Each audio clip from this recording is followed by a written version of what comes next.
Bom, pessoal, então tá, né? É o seguinte, recebi uma pergunta aqui do Adrian, né?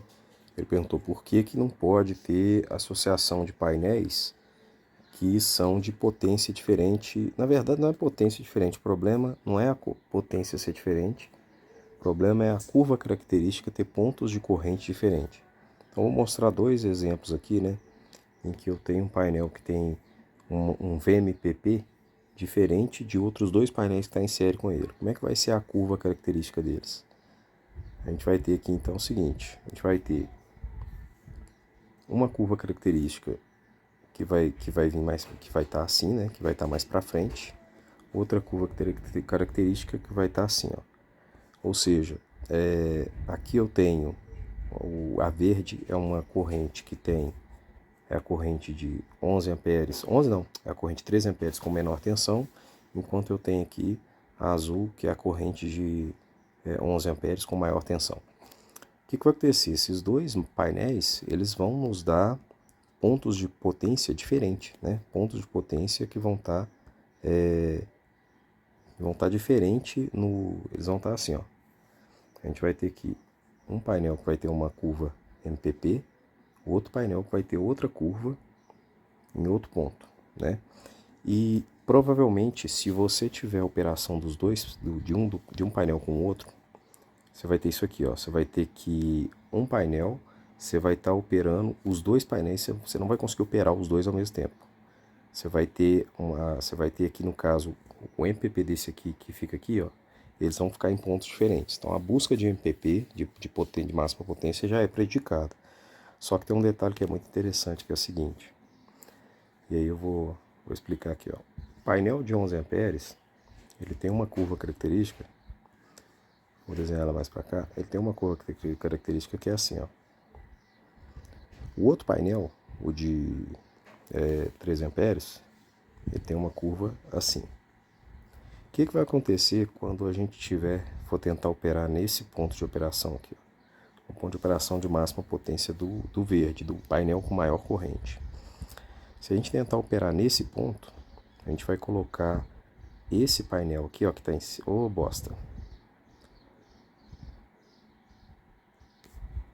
Vou desenhar de novo aqui, né?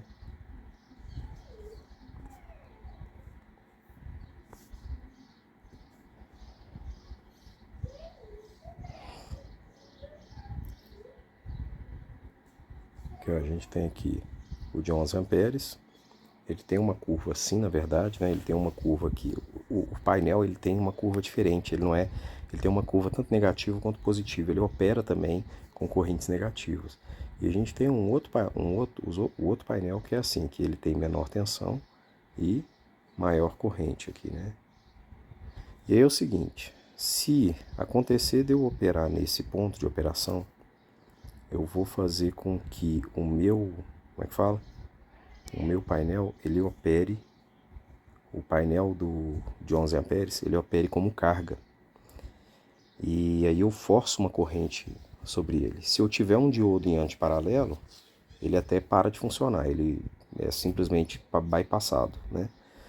Mas nesse caso aqui, a gente tem que observar que é o seguinte, que se a gente tiver esses dois painéis aqui operando aqui, ó, aqui está minha corrente, aqui minha tensão, e eu tenho um painel que está, como é que fala? Que está operando nesse ponto aqui. Ele vai fazer com que o painel de 11 amperes funcione como carga. Agora, supomos que eles falam assim, e se ele não fizer isso? O que vai acontecer no final das contas? Então, é mais provável que eles operem no ponto de 11 amperes.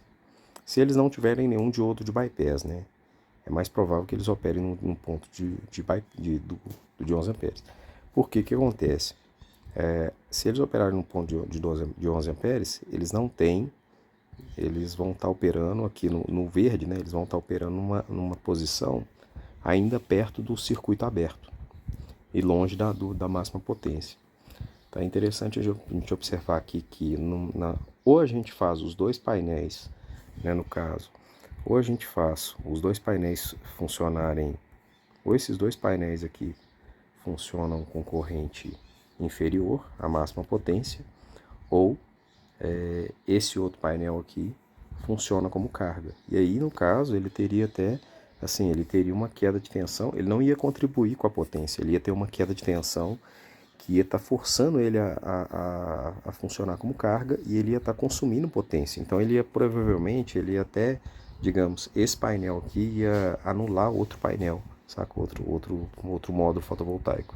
Isso é o que acontece quando a gente tem incompatibilidade entre módulos, é o que a gente chama aqui, né? Incompatibilidade entre módulos. Inclusive, esse é o tema meu de doutorado, meu tema de doutorado foi justamente isso, né? Tá, espero que eu tenha tirado a dúvida aí e qualquer coisa vocês me avisam.